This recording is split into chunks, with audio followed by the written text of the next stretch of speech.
que vous allez bien. Aujourd'hui, on va partir sur une nouvelle vidéo. Je sais pas comment le titrer, vous verrez. En gros, je vais vous parler du Togo à la France. De mon voyage, de mon cursus et de mon intégration dans la famille. Dans la famille de mon oncle, c'est-à-dire la famille chez qui je suis restée pendant 2 ans avant de partir et de prendre mon indépendance en quelque sorte. Tout d'abord, j'espère que vous allez bien et que tout se passe bien pour vous. Chez moi, ça va. Alors, faut savoir que concernant la procédure de voyage, tout ça, je vais vous le faire dans une autre vidéo à part carrément. Mais tout de suite, on va parler de mon voyage, comment ça s'est déroulé, tout ça. Alors, faut savoir que moi, je savais même pas que mon père, il avait prévu quelque chose pour moi, tout ça, pour que je voyage, tout ça, nanana. C'est pas, j'étais dans le mood en train de me dire que l'année prochaine, je vais passer en terminale et passer mon baccalauréat. Et là, il m'annonce que non, mais en fait, tu vas partir. Tu pars en France, tout ça, nanani. En fait, je savais que j'allais partir, mais je savais pas que ça allait être aussi précipité en quelque sorte. Et du coup, quand il m'annonce ça, au début, j'étais pas hyper contente parce que moi, j'avais le rêve américain en tête. Genre, moi je voulais continuer mes études, mais genre aux États-Unis, pas en France. C'est pas que j'apprécie pas la France, hein, mais c'est le American Dream. Et du coup, il m'annonce ça. Enfin, j'étais un peu sceptique, mais de toute façon, connaissant mon père, j'avais même pas le choix. En fait, c'était même pas une question. Genre, c'était une obligation. Genre, tu fais ta valise et tu pars, quoi. Et si limite, il peut même faire la valise à ma place, il l'aurait fait, genre. Et du coup, tant bien que mal, j'ai fait ma valise, je suis partie, arrivée à l'aéroport.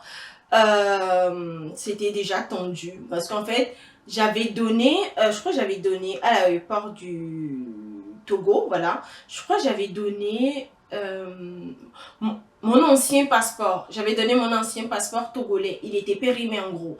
Mais je l'avais donné quand même. Et de là, bah, j'ai eu des problèmes. Ils m'ont dit qu'en gros, qu'ils allaient faire des vérifications. Enfin, j'ai pas trop compris parce que c'est mon ancien passeport. Je me suis juste trompée. Genre, bref... Enfin, il est périmé, mais ouais, c'est pas comme si j'avais trafiqué ou quoi, tu vois. Et du coup, je commençais déjà à paniquer, genre, mais alors que, j'allais juste prendre l'avion pour la première fois et c'était comme ça, genre. Et direct, j'ai sorti mon rosaire de mon sac et j'ai commencé à prier, enfin, et dans des situations comme ça, genre, il y a une seule chose qui te vient en tête, c'est d'appeler le nom de Jésus, genre, c'est de dire, tu es où, Dieu, t'es où, est-ce que tu me vois, est-ce que tu m'écoutes, est-ce que t'es là, genre. Et du coup, bah, je suis restée là-bas pendant au moins 30 minutes. Heureusement que j'ai pas raté mon vol. Et finalement, ils sont venus me chercher pour partir, tout ça. Dites-vous que quand moi je suis rentrée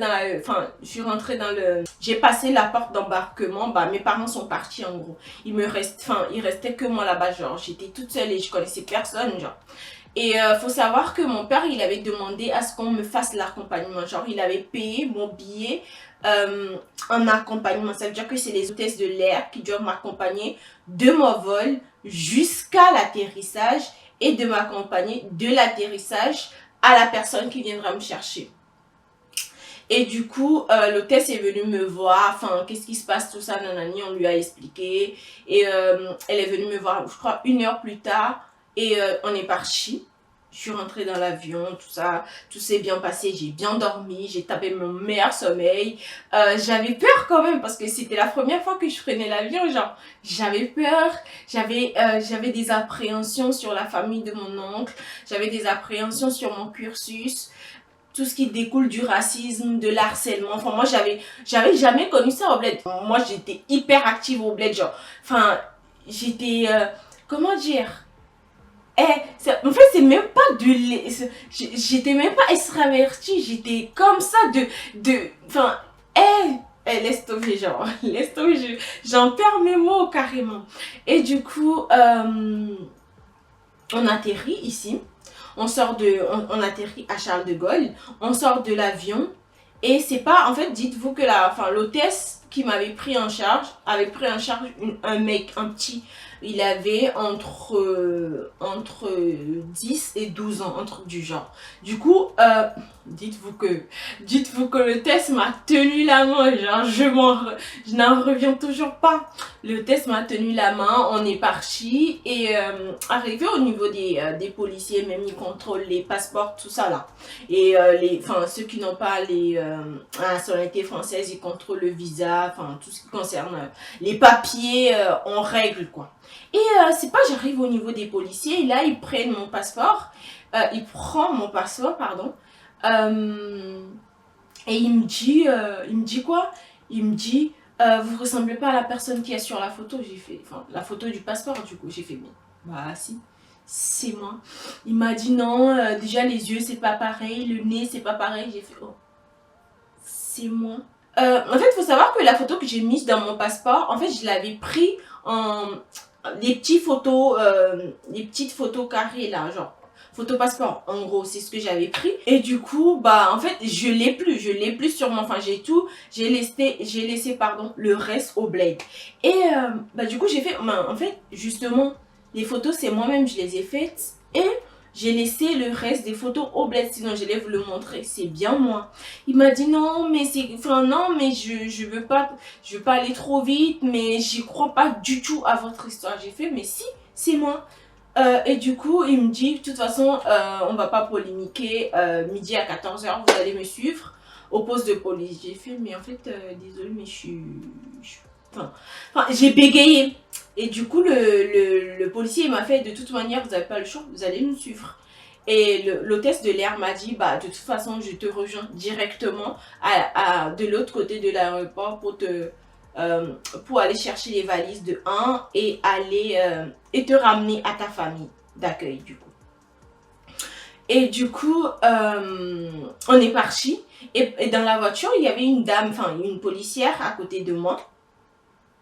Elle me dit quoi? Elle me dit non, mais de toute façon, panique pas, parce que j'ai commencé à pleurer. Je paniquais, je me disais, mais j'ai rien fait, c'est moi sur le passeport. C'est moi, c'est ma photo, c'est moi-même. J'ai été faire les photos. Enfin, je sais bien que c'est moi, genre, Et il me dit oui, mais c'est juste pour des questions de vérifier si c'est bien vous ou pas, parce qu'il faut savoir qu'il y a de plus en plus de fraude concernant les passeports, les papiers, tout ça. Donc, ne vous en faites pas, ça va bien se passer. Et arrivé au poste de police, ils ont pris ma petite valise parce que j'avais, les deux valises restantes, les deux valises de 23 kilos, ils sont restés sur le tapis là. Même on va chercher les valises après. Bref, elles sont restées là-bas. Et du coup, ils ont pris ma petite valise, ils l'ont ouvert, ils ont fouillé dedans, ils ont enlevé tous mes vêtements. J'avais un porte-monnaie et le policier a pris mon porte-monnaie, il a sorti, en fait, il y avait une liasse de 700 € dedans. Et il me dit, mais comment ça se fait que vous avez autant de liquidités sur vous? J'ai fait, mais en fait, c'est parce que ma maman me l'a donné pour que je m'achète un ordinateur portable avec. Et du coup, il me fait, ok. D'accord, mais votre histoire, elle est un peu bizarre quand même. Et en fait, il faut savoir que dans mon porte-monnaie, il y avait une photo. Et la photo il y avait une petite photo. Du coup, derrière la photo, j'avais mis mon nom. J'avais mis mes 3 prénoms, en gros. Mais il y avait, en fait, sur mon passeport, il n'y a que 2 prénoms. Mais au Togo, par exemple, si tu es né un jour, si tu es né un dimanche, tu t'appelles Akosiwa. Si tu es né un lundi, Adjo, un mardi, Abra, pardon, des trucs comme ça. Et moi, je suis née un dimanche, du coup, c'est Akosiwa. Et sur la photo, j'avais mis mon premier prénom, mon Akosiwa, et après mon dernier prénom, en gros. Et du coup, le policier me fait, comment ça se fait qu'il y a Akosiwa avec les autres prénoms? Pourquoi, en fait? J'ai fait, mais en fait, je lui ai expliqué, comme je vous ai dit. Et il est parti chercher une Togolaise qui travaillait là-bas. Et elle est venue me voir, elle m'a fait ah, mais les policiers m'ont expliqué tout ça, nanana, je comprends, mais je voulais avoir votre version, comment vous l'avez expliqué aux policiers, quoi. Et je lui ai dit, il m'a dit, ouais, ben effectivement, et directement, elle a donné des explications en question au policier, à son collègue. Et de là, ils m'ont emmené, ils m'ont fait les trucs là. Je sais pas si c'est les scanners, je sais pas quoi là, mais je crois que c'est un truc de biométrie, même tu mets ta main, on vérifie si ça correspond bien à ce qu'il y a sur ton passeport. Du coup, ils ont vérifié, ils ont bien vu que, enfin, il y avait rien de louche. Et ils m'ont laissé là-bas pendant au moins 20 à 30 minutes. Ils sont venus me chercher, ils m'ont dit, ah bah finalement, tout est en règle, vous pouvez rentrer chez vous. Et dès que je suis sortie, il y avait l'hôtesse qui m'attendait juste devant le poste de police. Et on est parti, elle m'a ramené à ma famille. Et après, elle est partie. Enfin, elle m'a ramené à ma famille avec mes valises, tout ça. Après, elle est partie. Du coup, son contrat s'arrêtait à là. Et je suis partie avec ma famille, enfin la famille de mon oncle. Le jour-là, l'intégration s'est bien passée, même s'il y avait, je crois qu'on était 8 dans la maison. Il y a les deux filles de mon oncle, le fils de mon oncle, ma tante et mon cousin. Enfin, mon grand cousin. C'est pas le fils de mon oncle, c'est le fils pardon, d'un autre oncle à moi. Ça veut dire qu'on était 7 dans la maison. Voilà. Mais au début, enfin, ça se passait bien. Je vais revenir plus tard sur comment ça s'est passé avec la famille de mon oncle et comment se fait-il que au bout de 2 ans, je suis partie parce que je voulais plus rester chez eux. On va directement passer sur mon cursus. Alors, il faut savoir que je devais passer directement en terminale avant d'arriver ici. Je vais vous parler par la suite après des différences des différences scolaires entre la France et le Togo, mais plus tard. Faut savoir que je devais passer en terminale, j'avais passé ma première, tout s'est bien passé, donc je devais passer en terminale avant d'arriver ici. Et quand on est venu, bah, mon oncle il m'a accompagné au CIO d'Evry. Là-bas, on devait faire l'inscription et voir quelle classe je devais intégrer. Mais moi, dans ma tête, je me disais que vu que j'ai réussi ma première, bah, c'est d'emblée, je vais directement passer en terminale. J'avais même pas idée de ce qui m'attendait en gros. Et ils nous ont expliqué comment ça se passait, tout ça. Ils nous ont dit qu'ils allaient nous appeler au bout de Non, ils nous ont dit qu'ils allaient nous appeler très rapidement. Du coup, je crois qu'on a fait l'inscription en août. Ils nous ont appelé ils nous ont appelé fin septembre, voilà. Ils nous ont appelé fin septembre, pardon, pour venir faire le test d'entrée. Et arrivé là-bas, il y avait que des étrangers, genre des Ivoiriens. J'avais même connu mon premier gars là-bas, enfin de la France du coup. Là-bas, il y avait beaucoup d'origines, genre. Et on a passé le test, je crois qu'on avait passé anglais, français et maths. Moi, dans ma tête, j'ai dit ça. Anglais, c'est pas sûr parce que l'anglais, c'est pas mon fort. Ça n'a jamais été mon fort. Je sais pas si un jour, ça serait mon fort. Mais, pour l'instant, c'est pas mon fort, l'anglais. Et du coup, on est parti. On a fait le test, tout ça. Après, moi, je suis partie, j'ai pris le bus. Je suis rentrée chez moi. Et dans ma tête, je me disais que genre, au bout d'1 semaine, ils allaient nous envoyer les résultats pour qu'on commence les cours. Parce que la rentrée, c'était début septembre. Enfin, les gens, ils ont déjà commencé. Moi aussi, j'ai envie de commencer, quoi. Et, ah ben non, c'est pas ça du tout. Au bout d'1 semaine, j'ai pas de réponse. 2e semaine, pas de réponse. 3e semaine, j'ai pas de réponse. Et chaque jour que je me levais, genre de mon lit, je prenais ma douche, je venais rester au salon et je pleurais à longueur de journée. J'arrivais même plus à manger parce que dans ma tête, enfin, je veux commencer les cours, quoi. J'ai envie d'aller en cours. Et je faisais que de pleurer. Et vers mi-octobre comme ça, parce qu'il faut savoir qu'il allait avoir les vacances de Toussaint fin octobre. Et ils nous ont appelé mi-octobre, un truc du genre. Et on est parti. Ils m'ont dit qu'en gros, j'allais pas intégrer une terminale, mais une classe UPE-DESA. L'UPE-DESA, faut savoir que c'est une classe de remise à niveau, c'est comme ça ils appellent ça, une classe de remise à niveau pour les étrangers. Et en fait, en même temps, ça rassemblait les 3e et les secondes. Et du coup, ils nous ont expliqué ça. Moi, j'avais pas du tout envie de reprendre la 3e, alors que je devais intégrer une terminale. Dans la logique des choses, j'intègre une terminale normale. Et non. Non, du tout. Et il faut savoir que ce jour-là, j'étais tellement déçue. Enfin, je me suis dit, est-ce que... Enfin, c'est parce que j'ai pas trop révisé pour mon test. Qu'est-ce qui s'est passé? Ou même si j'avais bien révisé, ça allait se passer comme ça. Genre, je me posais 1 milliard de questions. Ils m'ont dit, de toute manière, vous allez commencer tout de suite aujourd'hui les cours. Parce que les gens, ils ont déjà commencé. J'ai fait, ok, pas de problème. Mais... Et toute cette journée-là, j'ai fait que pleurer. Genre, je me posais 1 milliard de questions. Je me suis demandé, est-ce que c'est une bonne décision que mon père a prise de m'envoyer ici? Il aurait pu attendre que j'ai mon bac avant de m'envoyer là. Enfin, tout ça, bref. Il y avait un tas de questions qui se passaient dans ma tête, mais je me suis dit, de toute façon, je suis là, on n'y peut rien. Et du coup, mon oncle, il est parti. Je suis restée là-bas. J'ai fait les cours pendant toute la journée. Et après, je suis rentrée chez moi et mon oncle, il m'a convoqué pour parler tout ça, de voir comment ça a été et de me demander qu'est-ce que j'en pense ou si j'ai d'autres solutions ou si j'ai d'autres envies. Et de là, il m'a dit qu'il allait... Enfin, on en a parlé avec lui le soir là. Il m'a dit qu'il allait se renseigner sur le fait enfin, s'il y a moyen que je puisse intégrer directement une terminale. Et du coup, on a pu voir que, enfin, je pouvais intégrer une école privée. Mais avec toutes les dépenses de mon papa, tout ça et de ma maman, je voulais pas leur imposer encore de payer mes frais de scolarité, tu vois. D'autant plus que chaque mois, ils m'envoyaient de l'argent de poche, pardon. Du coup, je voulais pas en rajouter. Du coup, non, j'ai dit non à mon oncle pour l'école privée.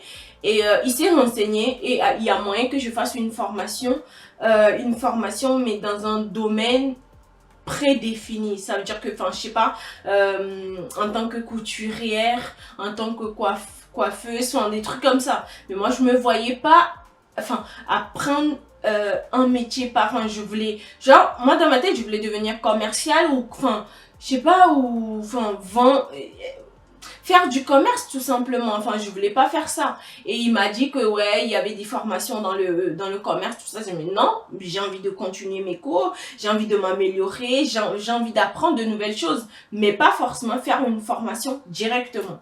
Et du coup, il m'a dit bah dans ce cas, tu continues les cours et on verra ce que ça donne. Et au fur et à mesure des coups, je me la suis butée. Je me suis dit non, mais là, faut plus que je m'amuse. Faut que je me la donne en anglais, en français, en maths. C'est toujours pas ça en anglais à l'heure d'aujourd'hui parce que je sais pas quand est-ce que mon anglais va s'améliorer. Il faut savoir que j'ai même pris des cours particuliers en anglais, mais jusque-là, ça marche toujours pas. Je crois que il y a des choses, soit c'est fait pour toi, soit c'est pas fait pour toi, soit tu l'as pas en fait. Le don d'anglais, je l'ai pas et je pense que même si j'apprends, je suis mes séries en anglais, je pense que c'est pas que je pars défaitiste ou je suis pessimiste là-dessus, mais je pense que ça va pas le faire quoi. Enfin, faut être réaliste. Je pense que ça va pas le faire ni aujourd'hui, ni demain, ni après-demain. Je pense pas, enfin, peut-être que plus tard, je ferai des cours en anglais pour voir si je peux m'améliorer encore. Mais c'est plus d'actualité pour l'instant. Passons. Et du coup, j'ai continué les cours. Enfin, ça se passait bien. Je me suis butée en français. Surtout en français et en maths. J'avais des 17, des 18, des 17, des 18. C'est du niveau 3e et seconde. Donc, en soi, c'est pas comme si, genre, je faisais un truc de ouf, quoi, tu vois. Mais quand même, je m'en sortais bien. Et du coup, en cours d'année, ils nous ont annoncé que, je crois que c'est vers mi-décembre, comme ça, ils nous ont annoncé que les gens les élèves qui essayaient d'améliorer leur niveau d'anglais, non, leur niveau de français et de maths, il y a possibilité qu'ils passent directement en seconde en cours d'année et non attendre la fin d'année avant de passer en seconde. Du coup, je me suis dit, mais là, c'est une belle opportunité. Enfin, je vais le saisir et tout. Et du coup, au bout de, je crois qu'on est rentré des vacances de Noël, début février, ils nous ont annoncé que 2 personnes de la classe vont intégrer une seconde. J'ai fait, mais oh, j'espère que je vais en faire partie. Et non, finalement, non. Non, j'ai pas intégré la seconde directement. Et je crois vers début début avril, non, début avril comme ça, ils nous ont dit qu'en gros, les personnes qui se sont améliorées aussi par la suite peuvent directement intégrer une première. J'ai dit, mais là, c'est une opportunité à saisir, genre, faut pas que je laisse passer ça. Et au fur et à mesure, ils nous ont demandé qu'est-ce qu'on voulait faire plus tard, enfin, de s'orienter vers une série, une filière. Et finalement, vu que ce que j'avais fait au Bled correspondait à peu près aux séries STMG ici, bah, je me suis dit, vas-y, je vais faire une STM, enfin, je vais faire la STMG, quoi. Et du coup, à la fin de l'année, on a passé notre brevet. Et nous, par exemple, on était 3, je crois. Ouais, on était 3 à intégrer directement une première. Et à la fin de l'année, les autres sont passés en seconde. Après ça, bon, on a fait l'inscription pour ma rentrée de première. Bah, j'ai commencé les cours en septembre. En septembre, dites-vous que vu que moi j'avais déjà des bases dans tout ce qui concerne le droit, l'économie, management, maths, en première, tout ça, vu que je l'avais déjà fait, bah, enfin, là, on est arrivé, on a bien commencé la rentrée. De toute façon, j'avais pas d'amis, j'avais personne. On a bien commencé la rentrée. Et la prof, elle a commencé par poser des questions. Bah, sur le coup, moi, j'ai pas trouvé d'inconvénient. Et vu que j'avais fait UPEDESA et les gens avec qui j'avais fait ma classe, enfin, c'était que des étrangers. Il n'y avait jamais eu de remarques sur mon accent. Enfin, je me suis pas posé la question avant de prendre la parole. Et du coup, la prof, dès que la prof elle a posé la question, j'ai même pas réfléchi, c'était instantané, genre, enfin, j'ai répondu comme ça parce que je connaissais la réponse. Et j'ai répondu, tout s'est bien passé. La prof a reposé une autre question. J'ai encore répondu. Et là, t'as un mec de la classe qui fait une remarque. Il dit, non, il a dit, qu'est-ce qu'elle veut, elle? J'ai entendu, mais j'ai rien dit. De toute façon, et j'étais tellement timide, genre, quand je suis arrivée ici. Alors qu'au Bled, je reviendrai plus tard sur le Bled, hein. Et après la pause de 10 heures, on a repris, on avait encore la prof. Elle a reposé une question par la suite. J'ai encore répondu, et t'as le mec encore qui dit, elle veut pas nous laisser parler. Du coup, bah, je me suis tue. J'ai pas continué, enfin, j'ai rien dit du coup. Et la prof, elle a reposé une question, j'ai pas répondu jusqu'à la fin du cours. Et après le cours, enfin, à la pause du midi, enfin, la pause déjeuner, j'étais dans la cour toute seule. Il y avait, enfin, vu que j'avais pas d'amis, et t'as 2 filles de ma classe qui étaient en train de passer devant moi, genre. Et je leur ai dit la technique d'approche, genre, la technique d'approche la plus éclataxe de toute ma vie, je crois. Je leur dis un truc du genre, est-ce que je peux me joindre à vous, genre, comme si c'est des personnes haut classées, genre c'est des personnes, hein. Bref, et du coup, il y en a une, elle était hyper réticente, genre, limite, elle voulait même pas me voir. En fait, je sais pas si à l'époque, même là, ça m'arrive, hein, je sais pas si c'est mon accent ou c'est moi personnellement, c'est ma personne qui fait que, enfin, je sais pas, enfin, genre, bref. Et du coup, je suis partie avec elle, on a discuté, on a parlé, elle m'a posé des questions, tout ça.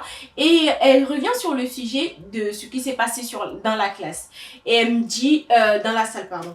Elle me dit, mais pourquoi t'as plus répondu après? Parce que tu connaissais plus la réponse? Ou c'est le fait que le mec en question a fait des réflexions sur le fait que tu prenais la parole qui t'a dérangé. J'ai fait, bah ouais, logique quoi. Enfin, en fait, sur le coup, dès que le mec il a fait la remarque la deuxième fois, bref, je sais plus, voilà. Je sais plus si c'est la deuxième ou la troisième fois, bref. Je me suis dit, bah, vas-y, je vais me taire, quoi. Enfin, j'ai l'impression que ça le dérange, donc je vais me taire. Et si ça le dérange lui, c'est sûr que ça dérange les autres camarades de classe, quoi. Enfin, du coup, je vais fermer ma bouche. Elle m'a dit, ah, mais non, mais fallait pas, on s'en fout de lui. De toute manière, tu répondais bien. En plus, la prof, elle était hyper contente parce que d'habitude, personne répond, tout ça, nanani, nanana. T'as bien fait de répondre tout ça. Et de là, on a sympathisé, on s'est super bien entendu. Et elle a été mon amie pendant... Enfin, elles ont été mes amies, pardon, pendant toute l'année scolaire de la première, elles m'ont beaucoup accompagnée parce qu'il y avait eu des moments où c'était compliqué pour moi. J'avais commencé avec le sujet du racisme et de l'harcèlement. Moi, j'avais jamais pensé des trucs comme ça quand j'étais au bled. L'harcèlement, j'avais jamais subi. Le racisme, ça ne risquait pas au bled 1 que j'en subisse. Mais du coup, c'était un jour lambda, on était en cours de gestion.